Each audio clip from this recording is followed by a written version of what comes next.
seen.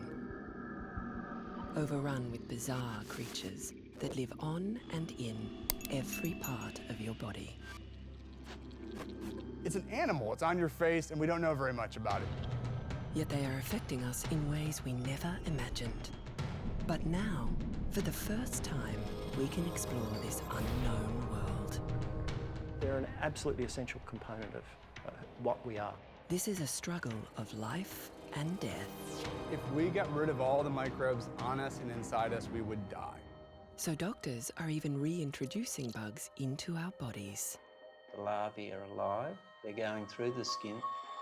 It's duty plus hookworm. You are more than human. Each and every one of us is a collection of different life forms that call us home. This is life on us.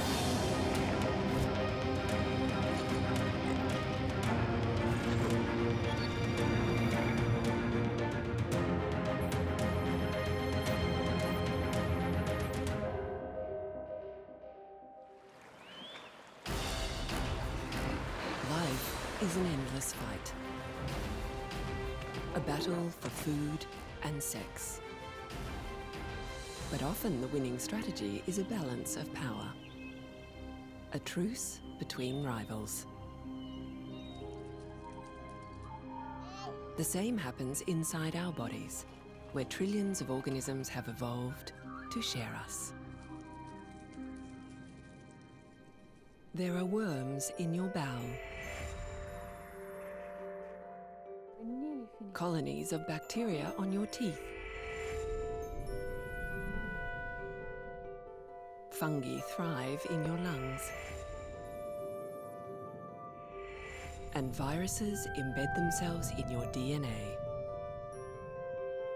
Collectively, this menagerie of bugs is called your microbiome. And it's as much a part of you as any of your organs. We are essentially an assembly of a lot of different organisms, ourselves included. Microbes have helped us to evolve. They've made us who we are. They were there right from the evolution of human beings as hunter-gatherers, even right back to the evolution of mammals. But in the blink of an eye, we've cut ourselves adrift from nature. We've gone from a daily life in which we were exposed to thousands and thousands of species of many different kinds, where we ate food with dirt still on it, where we had worms, and then all of a sudden we move into these environments where we've convinced ourselves that all of their species, aside from our dogs and our lovers and our kids, are bad. Believing it makes us healthier, we do our best to scrub bugs off our bodies. We've unleashed a war on germs, and now we are paying the price. Modern medicine is about killing bad species. We are really good at thinking about medicine in that context. You know, something bad makes us sick, we kill it, we get better. But the idea that something good is missing and that makes us sick, we don't have much of a framework for that. The medicine that would be required to think about this in the right way would need to think about the body as an ecosystem. In this revolution in medicine, it's the bugs that will save us. This is a journey into the human body. Your insides are a battleground, and it's your health that's at stake. Our tour begins at the mouth. All is not well with the main entrance. Dental decay in this world now, I'm talking about all countries, is plague proportions. Tooth decay now affects around 90% of children worldwide and can lead to serious diseases. It's an epidemic of the modern age. Compared to us, our ancestors had pearly whites. And they didn't even brush their teeth.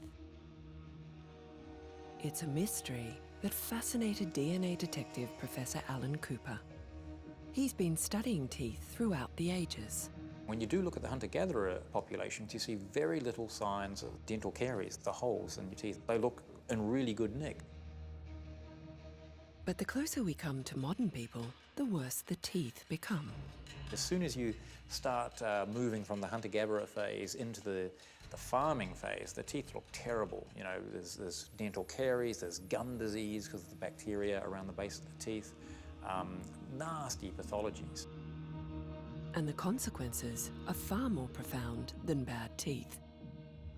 If Cooper could discover what's gone wrong inside our mouths, it might help explain the rise of some of our most serious diseases.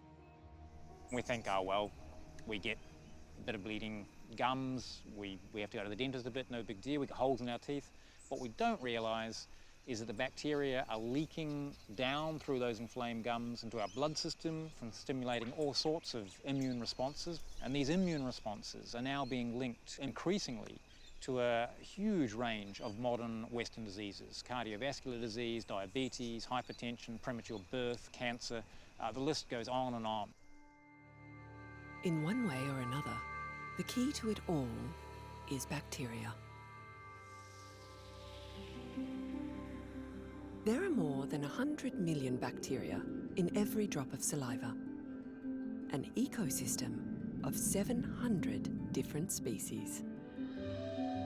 And there is no place they like better than the wet surfaces of our teeth. Here they form a layer, or biofilm, that dentists call plaque.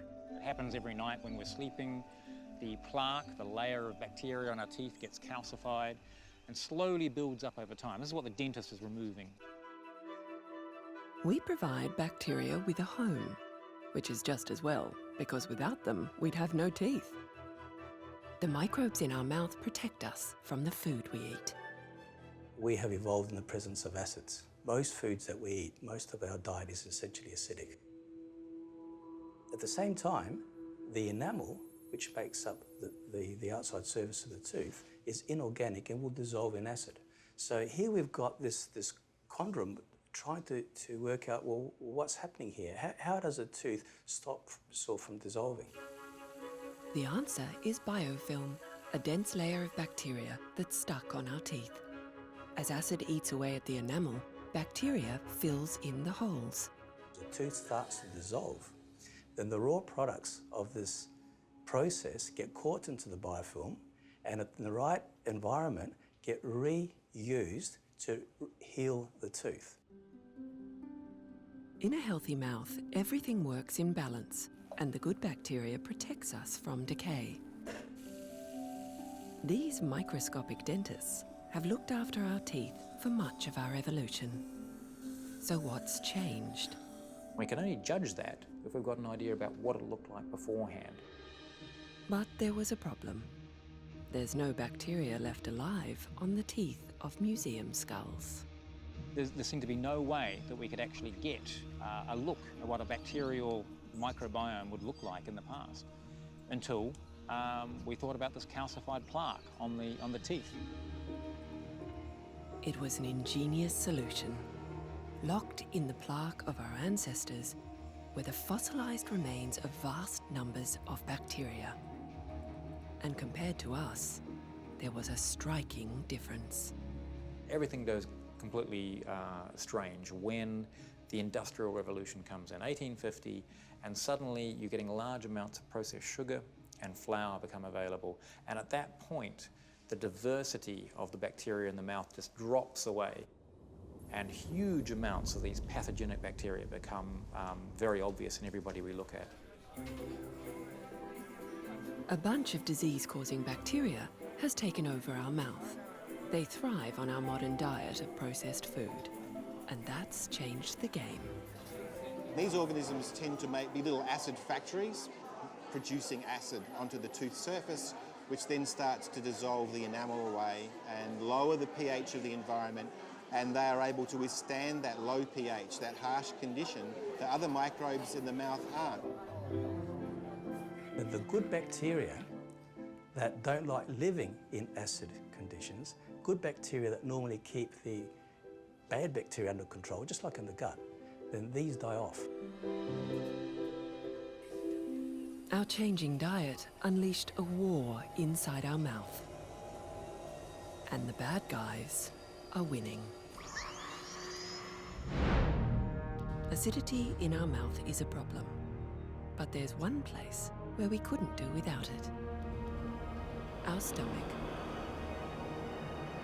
It's a filter that kills lots of pathogens. We eat food full of microbes, and one of the reasons those don't just colonize and take over our gut is that we have this stomach with adaptations for dealing with the microbes. In fact, healthy humans can eat just about anything because 99% of the bacteria in your food are killed by the stomach acid.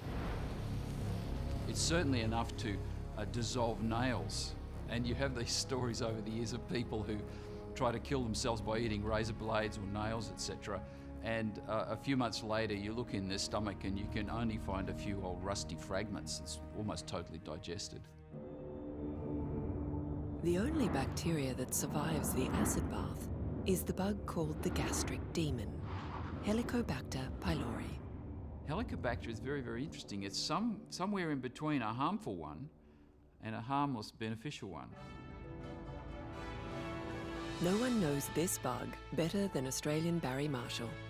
In 2005, he shared the Nobel Prize with Robin Warren for discovering its power over us. The reason people didn't look for bacteria in the stomach before the 1970s, when Dr. Warren first saw them, was that they knew that bacteria could not live in acid. It's too dangerous. But we now know some bacteria have learned to survive in extreme environments, and the gastric demon is one of them. So the question is then, how do bacteria survive in acid? And the next discovery was that the bacteria can make ammonia, and ammonia neutralizes acid. Helicobacter has a nasty reputation. It's called the gastric demon for a reason. It causes stomach cancer and gastric ulcers. Marshall and Warren were the first to show that ulcers weren't triggered by stress or spicy food as it was commonly thought, but by infection with Helicobacter. However, we could never get over this issue that lots of people had the bacteria and never got an ulcer, and so the skeptics could always say, you must be wrong, because I have lots of people with Helicobacter and they never had a day's illness in their life. And even more puzzling is that in the developing world, where the gastric demon is rampant, hardly anyone gets ulcers. Somehow, a dangerous bacteria for the rich is harmless for the poor. And the difference between the two is another parasite: worms. Helicobacter pylori causes ulcers. If you don't also have parasitic worms, you can't just have a part of the ecosystem. You need the whole ecosystem. It's all a question of balance. The proportion of worms and bacteria needs to be just right for a healthy body. But just to show how subtle all of this is, if you remove Helicobacter pylori, which is what we're doing nowadays with antibiotics, we get another problem.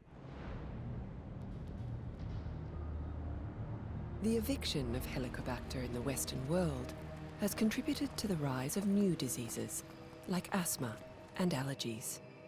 So it's in this gray area. Causes cancer, ulcers, possibly prevents asthma, but the reason it prevents asthma is possibly more important than all the terrible things it does. Helicobacter is an invader that keeps our immune system busy. And if it's not present, we can overreact against harmless stuff like pollen or pets.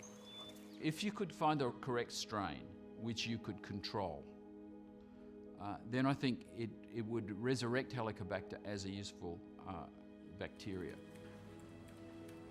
If we could tame the gastric demon, it might become a live vaccine against allergies.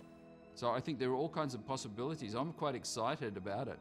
And we are already testing Helicobacter products in human volunteers at the University of Western Australia.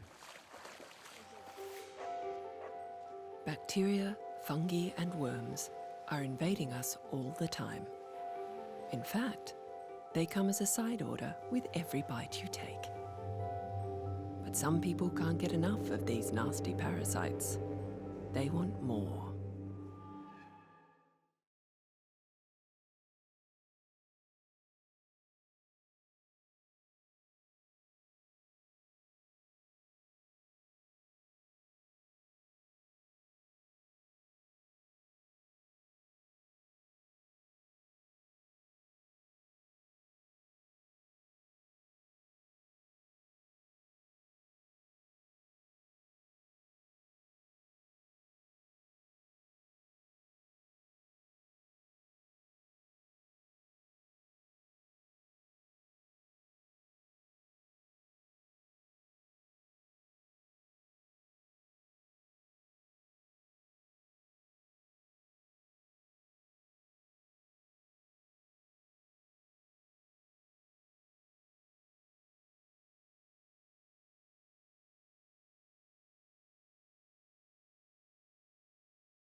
Our food contains more than we bargained for. It's loaded with bacteria, fungi, and sometimes the eggs of parasitic worms. Richard Foulkes loves his ham and eggs, but this breakfast is being sacrificed in the name of science. Foulkes built the world's first artificial stomach, and today he is out to discover if worm eggs survive the gut's acid test. This is my breakfast, and I'm now going to add just a pinch of intestinal parasite eggs and mix it before putting it into the stomach. Ahead lies a hydrochloric acid bath that will kill just about anything. Everything's normal. The whole thing is operating at 37 degrees centigrade, which is the same temperature as the body. The first sample is now just being ejected. This is the material which actually ends up going down into the duodenum and into the intestine. But do the parasites survive the journey? Well, as we expected, most of these parasite eggs seem to be viable. Worms are one of nature's great survivors. They thrive in some of the planet's most inhospitable environments, including your insides. The ones in our gut look like aliens from a sci-fi movie. And incredibly, they originally came from the murky depths of the oceans.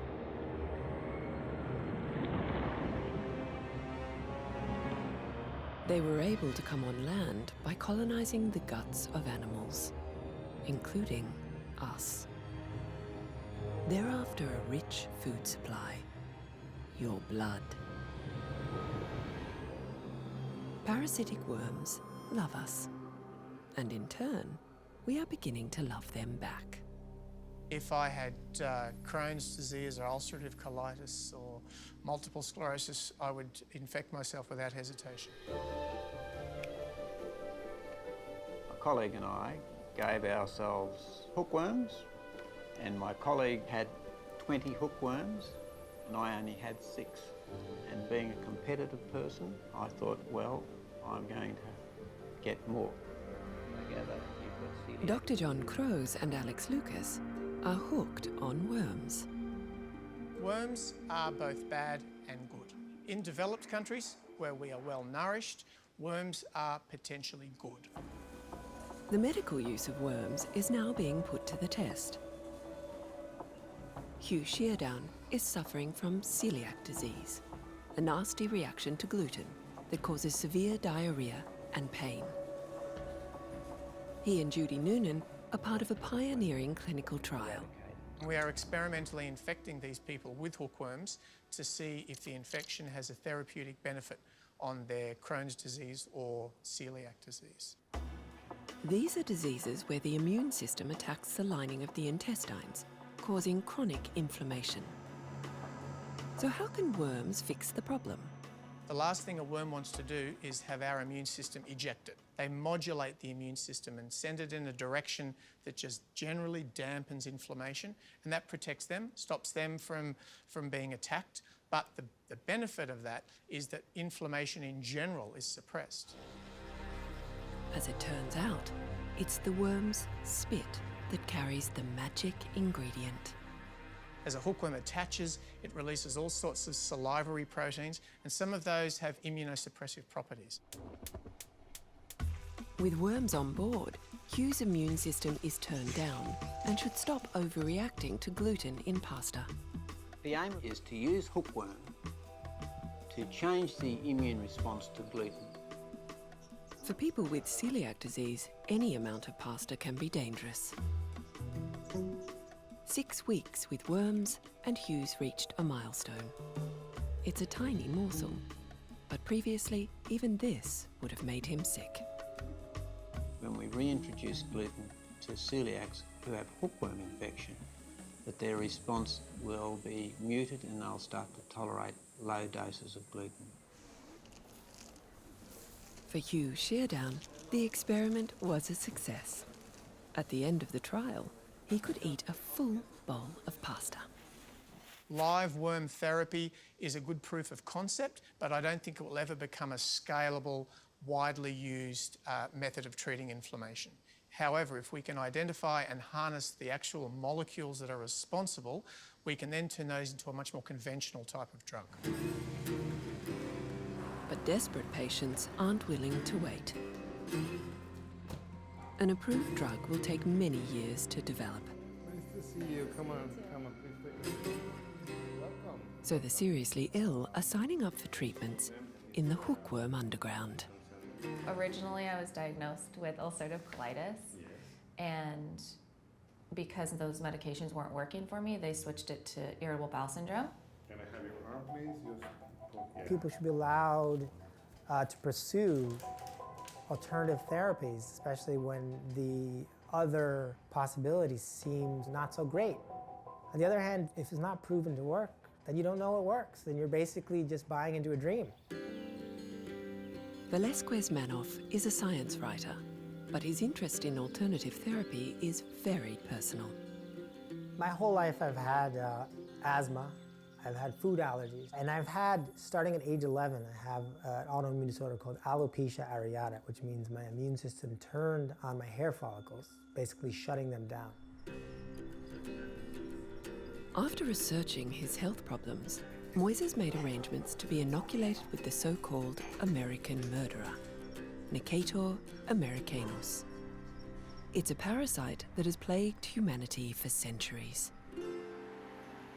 Moises traveled to a private clinic in Mexico, just across the border from the US, where using worms for medical purposes remains illegal. Of course, I was a little bit nervous because I'm doing something that, frankly, most people would tell you is stupid, and it probably is. I wasn't that scared, though, because I knew that scientists around the world had self-infected. Because the reality is you can't study these things unless you keep a colony alive somewhere. They only live in humans. So they just have them in their own guts, and then when they need them, they cultivate them. One of those who cultivated his own worms is the owner of the Mexican clinic, Gaudry Alietti. Parasitology has a storied tradition of self-experimentation. And so what we're trying to do is remove the barriers to access for this. Because I don't want everyone to have to do, what I did. Was basically when I became ill and was looking for access, you go to the professional scientists and they can't help you.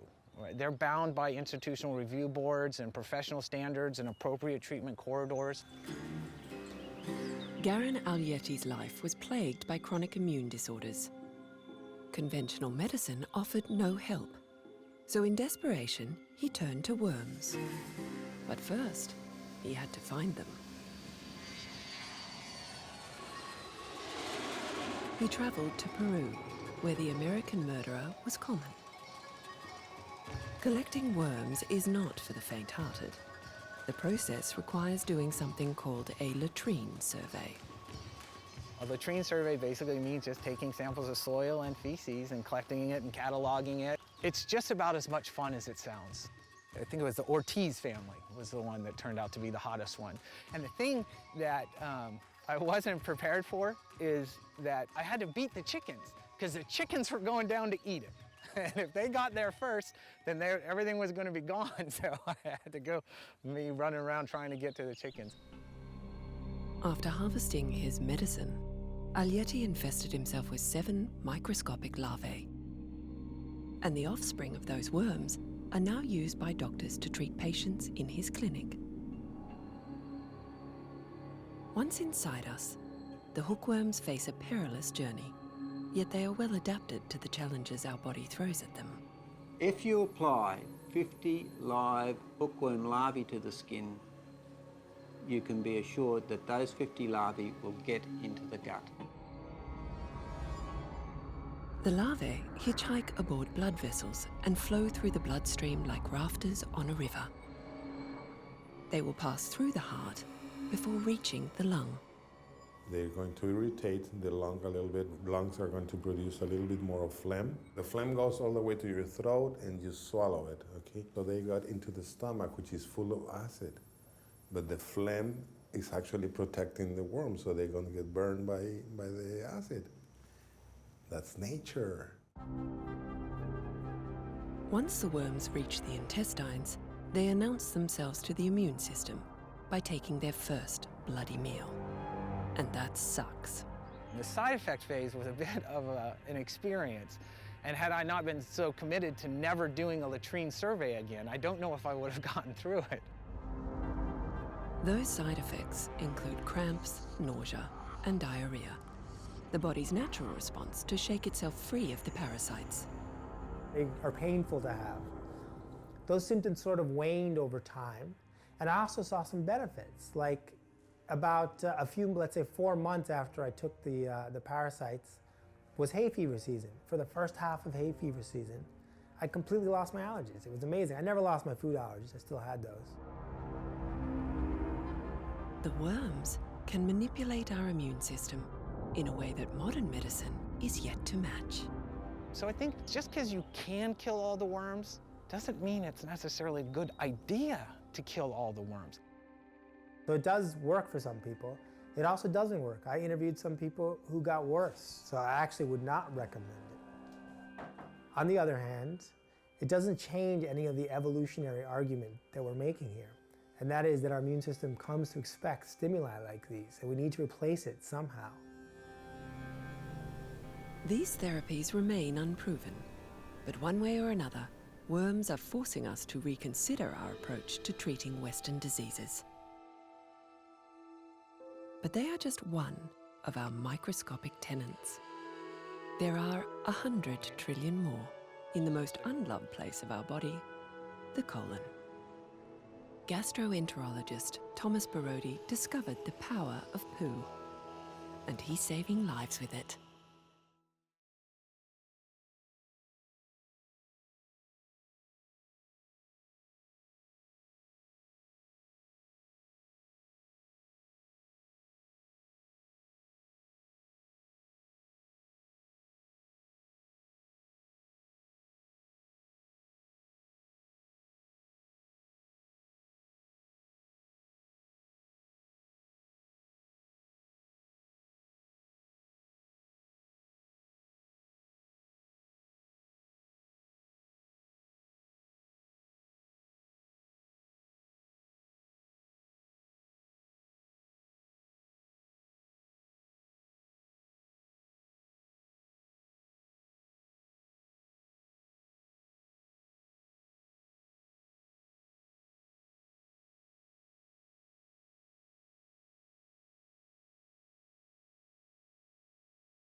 Amongst the last unexplored regions on Earth are caves. They hold species that are unknown to science. Yet they are no match for the dark corridors of your bowel. Here there are more bacteria on just a single square centimetre than all the humans who've ever lived. There's 10 times more living cells in the stool than there is in our body. So in effect, we are 10% human and 90% poo. The microbes in the gut aren't just along for the ride. They are essential for the development of the brain, the immune system, our overall health, and even our mood and body shape.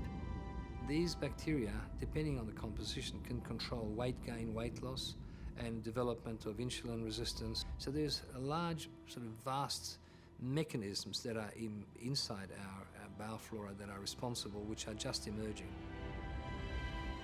Yet, we are damaging our gut flora even before understanding it. We know that when you take too many antibiotics, that one of the things that happens is it puts you at an extreme risk for pathogens.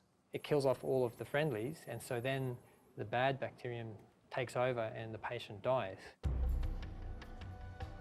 So instead of prescribing antibiotics to kill the bacteria, gastroenterologist Thomas Borody does the opposite. He adds bacteria, trillions of them.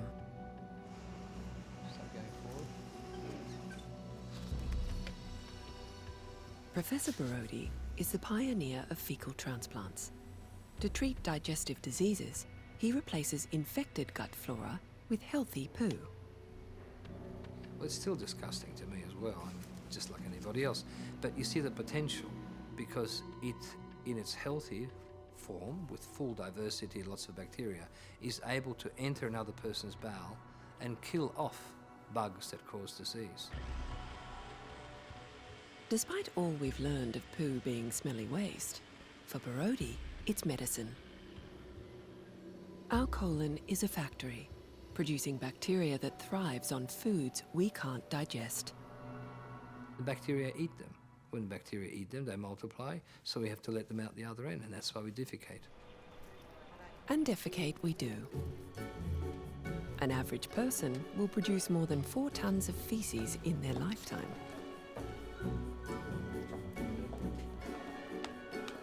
Borody has opened a new frontier in medicine. Every morning, healthy donors arrive at his clinic with a fresh supply to cater for people with gastrointestinal diseases. Katie Angelidis suffers from debilitating bowel problems. I was used to that blank stare, you know, when I'd ask them what was wrong with me, how can you help me? When you have gut issues, you've been to hell and back with your symptoms, so you will do anything to, you know, get some kind of improvement. Professor Borody will perform 7 to 10 treatments like this every day, and many more would come if they could afford it. The cost is prohibitive to get it done in a clinic for them, so they're doing it at home. Plenty of them. A lot of parents doing it for kids, you know, with Crohn's disease or whatever, and they're desperate, they're helpless. You know, they'll do anything, so yeah, it's a bit underground, isn't it? But yeah, it's happening. People are still trying to work out the best way of doing it. I mean, do you put it in that way, or that way, or a radio-controlled capsule you swallow and open up with some sort of radio-controlled signal, and then the capsule carries on? You know, the technologies are being developed. There are going to be some very clever ways of doing this. Tending our microbial garden also helps with diseases that have nothing to do with digestive problems. 20 years ago, William Kostopoulos had his wisdom teeth removed. It didn't go well. My body went into trauma. They thought actually I had a stroke. They sent me to a neurologist, and they gave me an MRI scan. And after the MRI scan, they told me that I had MS, multiple sclerosis. It was devastating news. There was times you feel like just killing yourself. Your life is revolving around medication and doctors and MRI scans and treatments and hospital. Realising the disease couldn't be beaten, Good to see you. he went to see Professor Borody. We spoke about some sort of transplant, a poo transplant, as he puts it. And I was open to anything at that stage because I was suffering for 3.5 years, 4 years. William had the transplant, and incredibly, he has completely recovered. Things are fantastic. Things couldn't be better. I mean, I'm 49 now. I'm heading to 50, so I'm, you know, like, but I don't feel 50. I still feel like I'm 20. That was a fortuitous finding. We had 3 such patients, and we were not treating their MS. They did not come to us for that purpose. We were treating the bowel disturbance. For now, these are anecdotal results. Yet the treatment designed for digestive diseases seems to be having even more intriguing side effects. We have had at least 2 patients in whom profound depression was able to be reversed. And I didn't notice that. The patient said to me, after he had a transplant done for a different cause, he said, "My depression is gone." I said to him, "What do you mean, your depression's gone? How can it be?" He said, "Well, I've had depression for 25 years, Doc. I know when the depression is gone." So I wasn't going to argue with him. Gut microbes influence our body and mind in fundamental yet inexplicable ways. There's so many changes that we've seen patients that are difficult to believe when we change patients' flora. Why is this so? There are so many questions to be answered. If we can explain the links between our microbial ecosystem and chronic disease, it will revolutionize medicine. As the first step, microbiome explorers are signing up volunteers to donate a dollop of poop. They're currently sequencing lots of shit in the US, and I heard that's just been expanded worldwide now. So when we do this survey, a very wide survey, that's important too, that we can see across the whole human population what the variety is, and we can see how that relates to people's health or lack of health. These initial surveys have already revealed thousands of bacteria we never knew before. Our inner continent is terra incognita. Every person is colonized with these species that have an enormous effect on how they live, their health and well-being for their entire life. And in many cases, we can't give them names. But we've already discovered bugs that make us fat or thin. A group of bacteria called Firmicutes helps the absorption of fat by the body. Depending on which ones you have, you may have absolutely complete digestion of your food. And I suppose the theory is that then you're one of these people that has a small amount of food and puts on a kilo every day. Whereas other people might eat the same amount and not put on any weight. Having these fat bugs on board is the equivalent of eating a slice of cake every day. Historically, if you had a group of microbes that gave you lots of energy from your food, it would be enormously beneficial because you could go longer without food and survive. You would need less food every day, but now we're all fat. Luckily, there is a bug that helps keep you thin. Akkermansia may one day lead to a treatment for obesity. I think we might have yogurts in the future or something like this, which will give you the sort of skinny yogurt together with bugs, and I'll be eating a lot of those. Ultimately, our health will be determined by the diversity of bugs in our gut and the balance between the beneficial and the bad.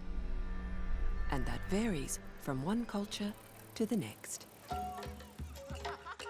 If you look at the gut flora of, for instance, people living in a little African village and compare that with the gut flora of people living in Italy, they are so different. People in developing countries have a richer and more balanced gut flora than those in the West. And that helps explain why the affluent are more prone to modern diseases. And one reason is clearly diet. We eat crap. When you eat, you don't only feed yourself, you're also feeding your microbes. And in the West, we are nourishing the bugs that make us sick. These bad bugs release toxins that trigger a violent response from our immune system, and that causes inflammation. What happens when you eat junk food is that you become immediately inflamed. Your microbes actually inflame you in the presence of junk food. And that inflammation runs through your body like wildfire. And the higher that low level of background inflammation is, the more susceptible you are to all sorts of disorders. These are diseases of an out-of-balance immune system, ranging from inflammatory bowel syndrome to multiple sclerosis, Crohn's disease, obesity, and allergies. Inflammation is at the sort of root of all of them. Just as our mouth microbiome has been disturbed by eating too much carbohydrate, antibiotics and bad diet have turned the bacteria in our gut from friend into foe. We've moved in incredibly few generations from lives as hunter-gatherers to lives as agriculturalists to lives in places like Hong Kong where people live in 60-story buildings and are totally disconnected from any of the wildlife around them. This whole web, this whole ecosystem or biome, it's changing. And so what we need moving forward is to figure out how do we garden the beneficial parts of this web. This idea of reconnecting us to what we are missing from the environment is the life's work of British scientist Professor John Stanford. He's found something in an African mud puddle that some are calling the wonder bug.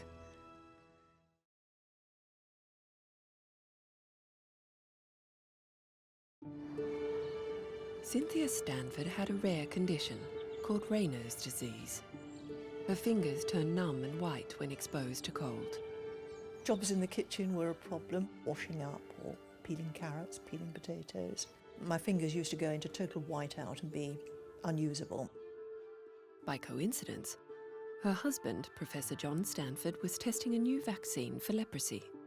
It contained a bacteria he'd isolated in a mud puddle in Uganda. It was called M. vacci.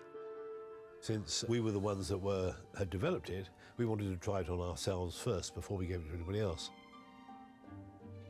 John and I had a dose each, and I realised that my Raynaud's disease that I'd had since I was a small girl had gone away.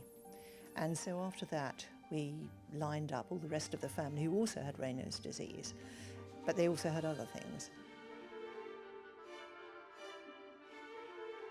The vaccine appeared to be helpful in dealing with the other diseases that run in the family, including even cancer.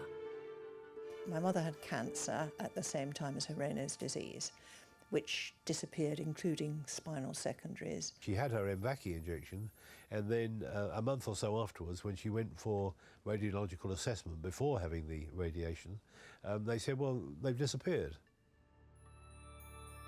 These results were entirely anecdotal. But the bacterial treatment began to have surprising results elsewhere too. I asked an Indian doctor who was doing leprosy work if he would look out for any other indications that it seemed to be helpful with. The first one that he noticed, which was really quite important, was a patient with leprosy and psoriasis. Remarkably, the psoriasis got better. He was so pleased that when we were out there visiting India, he brought us a small goat to give us in exchange for the good that we'd done him. Stanford's discovery is now being tested in clinical trials, and one of the most promising is for depression. Drugs that are commonly used to treat depression have anti-inflammatory effects, and so one of the ways that they may be improving the health of depressed patients is by suppressing the inflammation, which is exactly what Mycobacterium vacci does. Inflammatory diseases are problems of the immune system. But how could something so complex be controlled by a bacterium from Africa?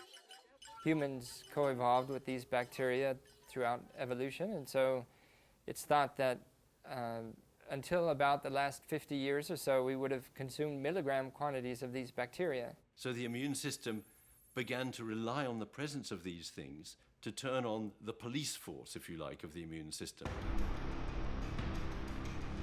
Without microbes, like M. vacci, the immune system becomes overactive and causes constant inflammation.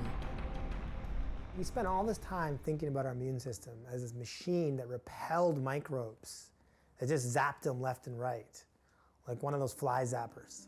And it turns out that the immune system that we thought had evolved to kill microbes is actually controlled by microbes. Our modern lives, however, are isolating us from the very thing we need to stay healthy. Now, of course, we don't consume these bacteria because we have sterilized water and sterilized food. And it's thought that the lack of these bacteria is contributing to an increase in disease, specifically diseases that are related to inflammation.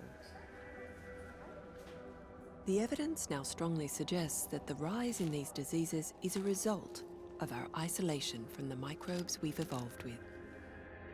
Soon, we may be able to treat immune disorders by putting the bugs back into our bodies. But the potential of bacterial treatments goes even further. Australian scientists are now injecting bacteria into mosquitoes to prevent us from getting sick. Mozzies are annoying at the best of times. They've developed elaborate weapons to get the food they need to survive: our blood. Mosquitoes need blood for protein to make eggs. So only the female mosquito feeds on blood. And without it, she really won't develop enough eggs to lay. But these syringes don't only draw blood. they often inject us with potentially lethal parasites, causing serious infections, like dengue fever. Dengue is actually caused by 4 quite different viruses, and each of them has quite a different effect in the host. So you literally have to have four vaccines rolled into one. But scientists at Monash University have discovered an elegant way to combat the disease. Instead of vaccinating humans, they are vaccinating the mosquitoes. These mosquito eggs are being injected with a powerful bacteria called Wolbachia. Professor Scott O'Neill has spent much of his career studying this intriguing bacteria. I got introduced to it at a very early age, and it hooked me, and I've been studying it my whole life. And so one of the most amazing things about Wolbachia is just how common it is. If you were to look in a bushland environment like this and look at the insects within it, around 70% of those insects would all carry Wolbachia naturally. And when you think on the planet that there are 2 to 5 million different species of insect, that's a huge number that naturally carry Wolbachia. Just as gut bacteria can be good for us, Wolbachia is beneficial to insects, protecting them against invading parasites. By having Wolbachia within the body of the insect, it's acting like a probiotic for the insect, if you like. It's making the insect healthier and makes it able to fend off some of these other pathogens like dengue viruses. But there's a catch. Mozzies that spread diseases like dengue don't have Wolbachia. So the challenge was to find a way to infect them. In fact, we spent years and years trying to do that experiment. I had many poor students who failed in that endeavour until finally we were able to succeed about 4 years ago. These mosquitoes host Wolbachia. They are so precious that volunteers will gladly sacrifice their ankles to feed them. We're rearing thousands, occasionally tens of thousands, hundreds of thousands of mosquitoes, and releasing them, not killing them. There have been outbreaks of dengue in Australia's tropical north in recent years. So to test their theory, researchers have been releasing the vaccinated mosquitoes in cairns. Once released, Wolbachia spreads quickly. Every week they monitor how many of the wild mosquitoes now have the bacteria, and the results are paying off. The releases that we did in 2011 are close to 100% infected with Wolbachia. Wherever the mosquitoes have been released, dengue has been stopped in its tracks. Following the success in cairns, new trials have begun all over the world. But even superbacteria, like Wolbachia, have enemies. Like all living things, it's prey for the ultimate parasite, viruses.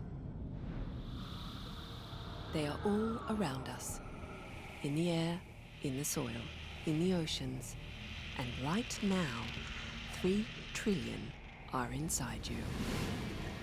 Most of them are probably doing us no harm at all, but a few of them are deadly, cause deadly diseases. From flu to AIDS to smallpox, viruses have killed untold millions of people. But some viruses, the retroviruses, have an even more extraordinary power. They have found a way into the very core of us, our DNA. On occasion, the virus will infect cells of what we call the germline. Those are the cells that are destined to become eggs in females and sperm in males.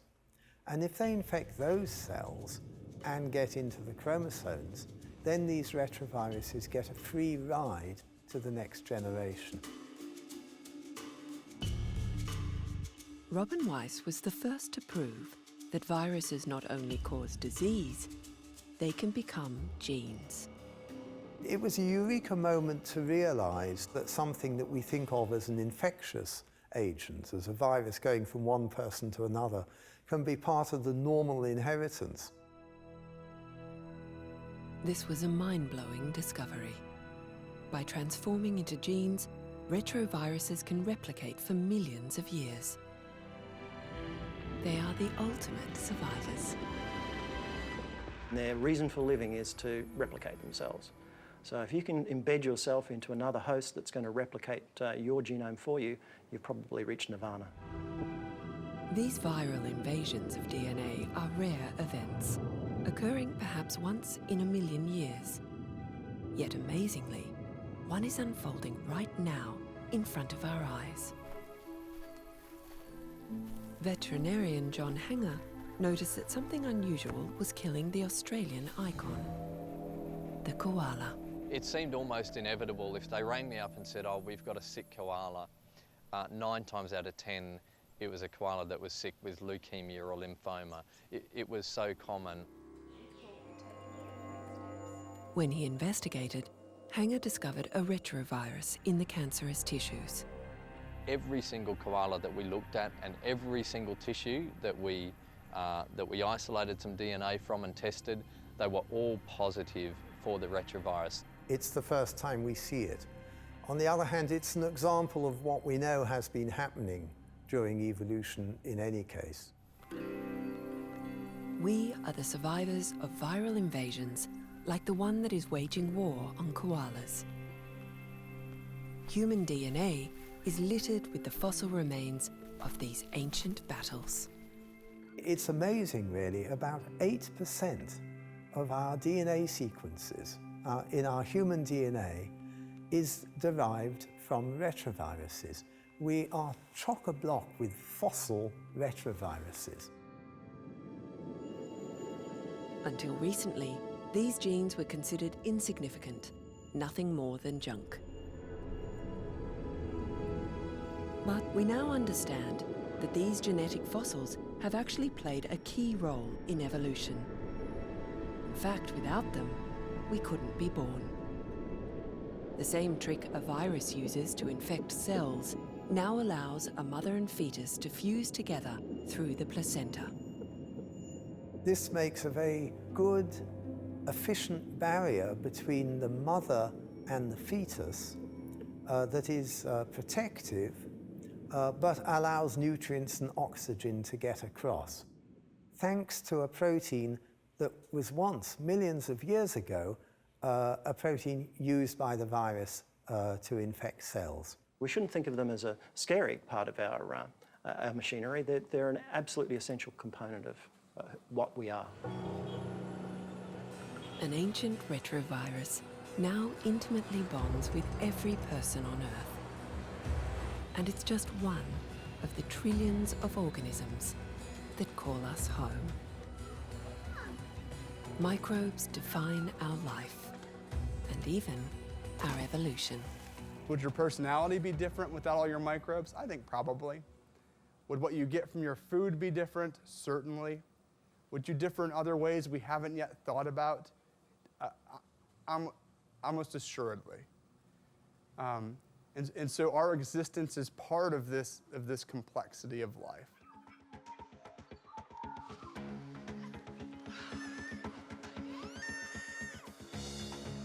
We are not alone. From the moment we are born until we die, we live in a delicately balanced relationship with our private wildlife. We are more than human. Together, we have become superhuman.